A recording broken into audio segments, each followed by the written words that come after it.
안녕하세요. 정희정입니다. 자, 우리 이번 시간에는 향가에 대해서 같이 한번 볼 건데요. 일단 향가가 무엇인지부터 설명을 하고 작품을 순서대로 보도록 하겠습니다. 향가라는 것은 일단 삼국시대 말부터 고려시대 초까지 향유가 됐던 작품인데 사실은 그냥 쉽게 설명해서 신라시대 때 주로 향유가 됐다라고 생각하시면 되겠어요. 그래서 향가는 신라시대의 대표 갈래다라고 보시면 되겠고 향유 계층이 지금 승려와 화랑으로 나와 있는데 이게 왜 그러냐면 여러분도 아시다시피 신라시대 때 국교가 불교였잖아요. 그러다 보니까 우리 스님들의 힘이 막강할 수밖에 없었어요. 그래서 여기 있는 승려와 화랑이 당대 지배층이었고 지식인 계층이었습니다. 그래서 우리가 여기서 잡아야 되는 게 특히 승려들이 쓴 시에서는 불교적 주제, 불교적 가치관이 나올 수밖에 없다. 라는 거 하나 잡아주시고 여러분 화랑은 뭔지 알죠? 약간 좀 부유한 집안의 자녀층, 좀 있는 집안의 자녀 계층들의 어떤 공부하는 집단이라고 생각하시면 되겠어요. 그래서 이런 사람들이 주된 향후 계층이었고 근데 향가에서 무엇보다 중요한 건 이 표기 방식입니다. 표기 방식에 향찰이라는 게 있는데 이게 아무래도 고려시대까지만 만들어졌던 작품이다 보니까 아직 한글이 창제되기 이전이란 말이죠. 그러니까 한글이 없었을 시대에는 어떻게 우리 작품을 만들었는가를 보면 여기 있는 향찰이라는 것이 일단 첫 번째로 차자 표기라고 하는 거거든요. 차는 빌린다는 뜻이에요. 글자를 빌려오는 거야. 우리가 알고 있는 한자에서요. 한자에 음과 뜻을 빌려서 썼던 말을 우리는 향찰이라고 이야기하고 여기 있는 향찰로 써진 시를 향가라고 이야기를 합니다. 그래서 우리가 음을 빌리며 음차, 뜻을 빌리며 훈차 라고 주로 이야기를 하는데 간혹 가다가 학교에서 어떤 부분에 음차가 쓰여 있고 어떻게 훈차가 썼는지 물어보는 경우가 있어서 제가 간략하게만 설명을 해드릴게요. 일단 말 그대로 음차는 소리를 빌리는 거고 훈차는 뜻을 빌리는 거예요. 이게 봐봐. 얘가 지금 선화공준님은 이렇게 읽히는데 이 선자는 착할 선 중에 여기 있는 음을 빌리고 있는 거지. 그럼 얘는 음을 빌렸기 때문에 음차에 해당하는 거야. 선화 할 때도 화를 빌리고 있잖아. 그럼 여기도 음 부분이죠? 그래서 얘도 음차. 공주 할 때 공도 음 부분. 주 할 때 주도 음 부분. 그래서 이런 거 싹 다 음차예요. 근데 이 경우에 선화공준님은 이렇게 간다 그랬잖아? 그럼 여기 있는 님자는 여기 있는 임을 빌렸단 말이야. 그럼 얘는 뜻 부분을 빌렸기 때문에 얘는 훈차에 해당하는 거예요. 그리고 얘는 똑같이 선화공준님은 해서 은을 빌리고 있으니 여기까지는 음차다. 이렇게 보시면 되겠어요. 그래서 만약에 학교에서 뭐가 음차고 뭐가 훈차인지 물어보면 이런 식으로 이게 음을 빌린 건지 뜻을 빌린 건지 하나하나 살펴주시면 되겠습니다. 오케이? 자, 넘어갈게. 우리가 현대시에서는 현대시에 쓰여있는 한 줄 한 줄을 행이라고 이야기를 하잖아요. 근데 우리 향가에서는 구라고 이야기를 해요. 그래서 이게 몇 줄로 되어 있는지에 따라서 4구체, 8구체, 10구체로 되어 있는 거야. 야, 그럼 내가 너희의 지적 센스를 한번 믿어볼게. 네가 생각했을 때 여기 있는 4구, 8구, 10구 중에 제일 처음에 생긴 건 뭘 것 같아? 사구야, 사구. 그래서 4구체는 제일 초기의 형태야. 말 그대로 4구체는 4줄로 되어 있는 거고요. 그러다 보니까 글의 구조가 굉장히 단순할 수밖에 없겠죠. 그래서 얘는 좀 민요적인 성격을 띠고 있고 동요적인 성격을 띠고 있다라고 봐주시면 되겠습니다. 가장 간단한 형태라고 봐주시고 그 다음에 4구에서 좀 발전된 형태가 8구거든요. 그래서 얘는 말 그대로 8줄로 되어 있는 거야. 그래서 여기는 4구가 2개씩 있다라고 생각하시면 되겠고 얘는 4구에서 10구로 넘어가는 과도기적 형태다 이렇게 봐주시면 되겠어요. 그래서 4구에서 10구로 넘어가는 과도기적 형태. 그래서 이 과도기적 형태라는 말은 선지에 나올 수 있으니까 잡아주시고 우리가 여기서 하나 잡아야 되는 게 얘가 총 4단 구성으로 되어 있거든요. 4단 구성으로 기, 승, 전, 결 요렇게 되어 있어. 그래서 이걸 나눠보자면 2구, 2구, 2구, 2구 이렇게 구성이 되어 있습니다. 그래서 우리 이따가 이 8구체 대표 작품인 모죽질환가를 볼 거야. 그래서 거기 가서 다시 한번 얘기를 해보도록 할게요. 자, 그 다음에 마지막으로 제일 중요한 게 10구체 향가예요. 우리가 학교에서 배우는 향가 중에서 제일 많이 배우는 게 10구체인데 얘는 말 그대로 10줄로 되어 있다라고 생각하시면 되겠어요. 그래서 여기는 10구체 향가는 여기는 4구체, 8구체보다 가장 발전된 형태의 향가다라고 생각하시면 돼요. 가장 정제되어 있다 이렇게 쓸게요.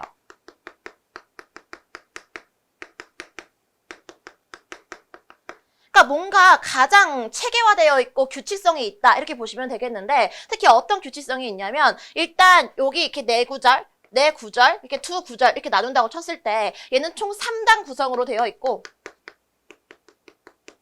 기, 서, 결 이렇게 얘기를 하는 거야. 그리고 여기는 3단 구성이 일반적으로는 지금 우리가 보이는 것처럼 4구, 2구 요렇게 설정되는 경우가 많거든요. 혹은 때에 따라서 이게 뭐 3구, 5구, 2구 이렇게 될 수도 있어. 그건 작품에 따라 다른 건데 일단 일반적인 19치 향가는 요 4구, 2구로 되어 있어요. 그래서 여기서 제일 중요한 게 이거야. 이 마지막 두 줄 있죠. 우리 마지막 이 두 줄을 낙구라고 이야기를 하는데요. 이 낙구의 첫 구절 있지. 요 앞부분. 낙구의 첫 구절은 무조건 감탄사를 쓴다라는 규칙이 있어. 그래서 낙구의 첫 구절은 감탄사를 쓴다. 이게 19체 향가에서 빠질 수 없는 특징이 나옵니다. 그래서 이런 거 잡아주셔야 돼요. 그래서 여러분이 만약에 시험 범위에 향가가 들어간다라고 하면은 이 부분이랑 같이 연계돼서 문제가 나올 거야. 그래서 요거 하나 잡아주시고. 자, 여기까지는 기본적으로 향가에 대한 이야기를 했어요. 근데 보통 학교 시험에서 향가가 나오면 그냥 향가 자체만 보진 않거든? 얘랑 같이 연결돼서 나올 수가 있는 게 시조예요, 시조. 이거 조금만 이어갈게. 자, 우리 시조라는 것도 일정한 형식이 있었어. 특히 평시조 같은 경우에 너네 종장이 어떻게 생겨먹었다 배웠니? 시조의 종장 같은 경우에는 종장의 첫 음보가 3음절이다. 이거 배웠던 거 기억해? 이 종장의 첫 음보 3음절이라는 규칙이 여기 있는 향가부터 시작했다라는 관점이 있어요. 그래서 이걸 통해서 여기 있는 낙구의 첫 구절 감탄사라는 것은 시조의 원형이구나. 이 얘기도 같이 나올 수가 있어. 이거 학교 시험에서 특히 1학년 친구들 있죠? 1학년 친구들 서술형으로도 나올 수가 있으니까 이런 거 잘 잡아두시면 되겠습니다.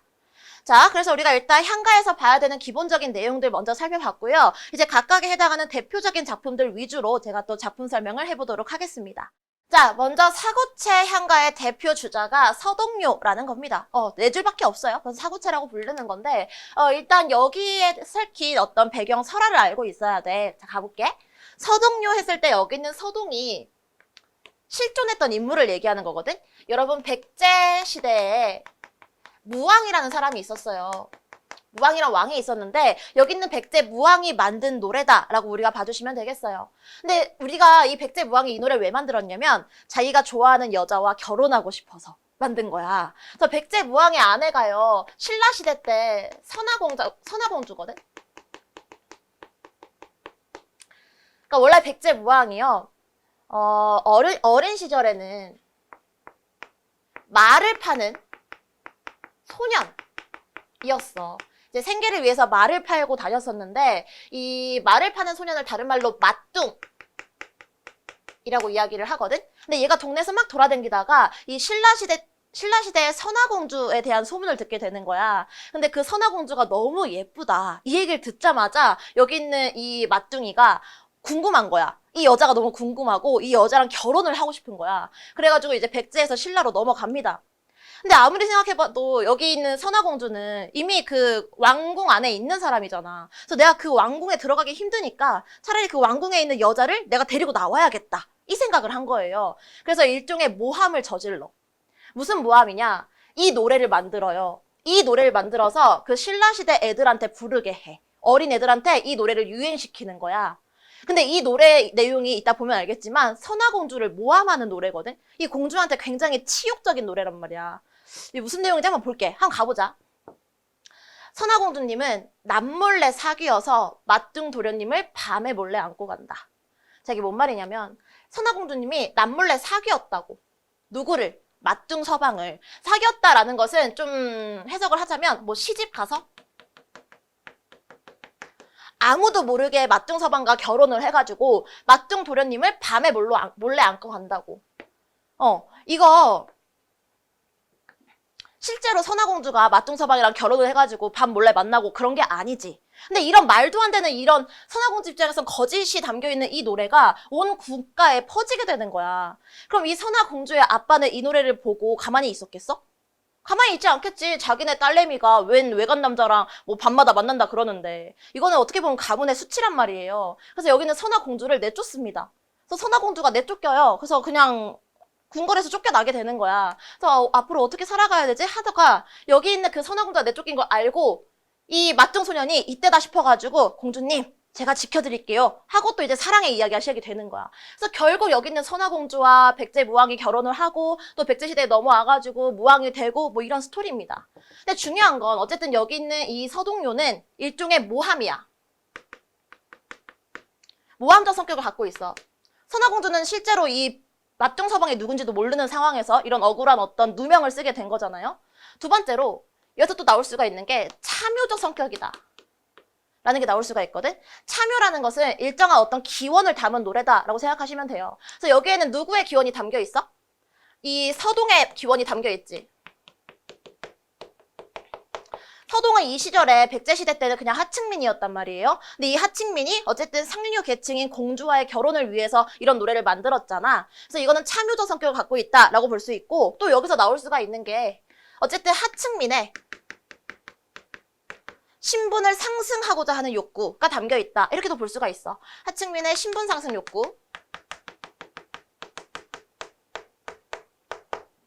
세 번째로 이 노래를 동네 애들한테 부르게 만들었다 했잖아요. 그럼 이 노래가 별로 어렵진 않았겠네요. 굉장히 애들이 부르기 쉽게 만들어진 노래란 말이야. 그래서 굉장히 동요적인 성격을 갖고 있다. 민요적인 성격을 갖고 있다. 이렇게 봐주시면 되겠습니다. 그리고 이 작품이 지금 국문학사적으로 의의를 갖고 있는 게 뭐냐면 얘가 현재까지 전해지는 작품 중에 가장 오래된 최초의 백제 가사다. 백제 향가다라고 봐주시면 되겠어요. 그래서 현존하는 최초의 향가. 우리나라 최초의 향가다라고 생각해 주시면 되겠습니다. 자, 일단 서동요에서는 여기까지 보시고요. 만약에 시험 문제 나오면 여기 적혀있는 특징들 있지. 여기 있는 특징들과 아까 우리 여기 선화공주님에서 향찰의 표기를 봤었잖아요. 음차인지 훈차인지. 그래서 그런 것들 위주로 나올 수가 있습니다. 그래서 서동요는 일단 여기까지 정리하고 넘어가도록 할게요. 자, 그 다음엔 도솔가입니다. 이 도솔가도 마찬가지로 전해져 있는 배경 설화가 있어서 거기에 대해서 잠깐만 설명을 하자면 일단 도솔가의 작가가 월명사거든요. 얘들아 우리 이렇게 작가 이름에 뭐뭐사 나오잖아. 그럼 한 90%는 승려야. 스님이 지은 노래거든. 그러다 보니까 불교적인 성격이 같이 나올 수밖에 없어. 근데 이게 어떤 배경에서 지어진 노래냐면 옛날에 신라시대 때 경덕왕이라는 왕이 있었어요. 근데 경덕왕이 이제 재위를 하던 그 시절에 어느 날 해가 갑자기 2개가 떠버린 거야.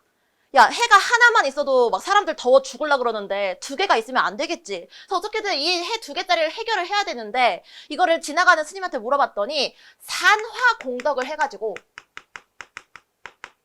이걸 해결해야 된다. 이렇게 얘기를 한 거야. 얘들아, 산화공덕이 뭐냐면 여기 있는 화가 꽃이에요. 꽃. 그래서 꽃을 뿌려서 임금한테 공덕을 베푸는 거거든. 그러니까 어쨌든 꽃을 뿌려서 이 사태를 해결을 해야 된다. 이 뜻인 거야. 그래서 이걸 어떻게 해결을 할까? 누구한테 시킬까 하다가 월명사가 이때 딱 지나가고 있었어. 그래서 여기 있는 경덕왕이 월명사한테 지금 이렇게 해가 2개 떠 있는데 이거를 해결하려면 산화공덕을 해야 된단다.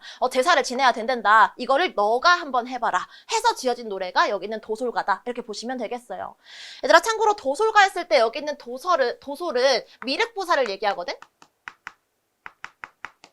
미륵보살은 뭐 일종의 절대자와 같은 존재라고 보시면 돼요. 불교에서 말하는 절대적인 존재거든. 그래서 도솔에게 부르는 노래, 이 문제를 해결하기 위해서 절대자에게 부르는 노래라고 생각하시면 되겠습니다. 자, 같이 한번 가볼게요. 오늘 여기서 산화가를 불러 뿌리는 꽃차, 너는 고든 마음이 시켜서 하는 것이기에 미륵좌주를 모셔라 라고 이야기를 했어. 자, 일단 오늘 여기서 했을 때 여기는 지금 해가 2개 떠 있는 그런 상황을 얘기하는 거야. 해가 2개 떠 있는 상황. 그래서 산화가를 불러. 그럼 산화가라는 것은 아까 얘기했던 산화공덕,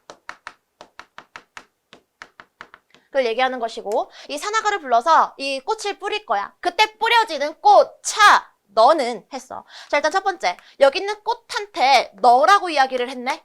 일단 첫 번째로 볼 수 있는 게 의인법이 쓰여 있다라는 거 확인할 수가 있겠고, 또 두 번째로 볼 수 있는 게 결국 여기 있는 꽃이 이 문제를 해결해주는 애인 거잖아. 그러니까 뭔가 기원의 대상인 거지. 그래서 꽃차, 너는 고든 마음이 시켜서 하는 것이기 때문에 미륵좌주를 모셔와라 라고 이야기를 했어. 그럼 여기는 미륵좌주가 바로 사건을 해결해주는 해결자, 절대자 가 되겠죠. 그래서 이 노래 자체는 어떤 기원을 담고 있는 그런 성격을 담고 있는 노래다라고 보시면 되고, 실제로 월명사가 이 도솔가를 부르고 나서 며칠 안 있어서 해가 2개에서 하나로 사라져버렸다고 하더라고요. 그래서 실제로 옛날 고대 사람들은 이런 노래를 통해서 기원을 하기도 했다라는 걸 알 수 있는 작품입니다. 그래서 내용은 여기까지만 보면 되고, 하나만 더 잡자면 우리가 아까 얘기했던 해 2개짜리 있잖아. 이게 뭘 상징하는 걸까? 이게 분명 상징하는 바가 있을 거란 말이야. 실제로 태양이 2개가 있는 건 아니겠지. 그래서 일단 첫 번째 해. 해 하나는 그 당시 왕이었던 경덕왕을 얘기하는 걸 거야. 그리고 또 다른 해 있죠. 두 번째 해. 이것은 뭐 경덕왕의 자리를 노리고 있는 다른 경쟁자 정도로 보시면 돼요. 그래서 경쟁 세력들. 그래서 경덕왕이 자기 지위를 지키기 위해서 다른 세력을 물리치기 위해 이 부처의 힘을 빌려왔다. 이렇게 생각하시면 되겠습니다. 그래서 이렇게 우리가 아까 앞에서 봤던 서동요와 도솔가가 대표적인 사고체 한가예요. 그래서 사고체 한가는 내용이 굉장히 단순하고 짧기 때문에 한번 보고 여러분이 머릿속에 넣어두면 아마 도움이 될 겁니다.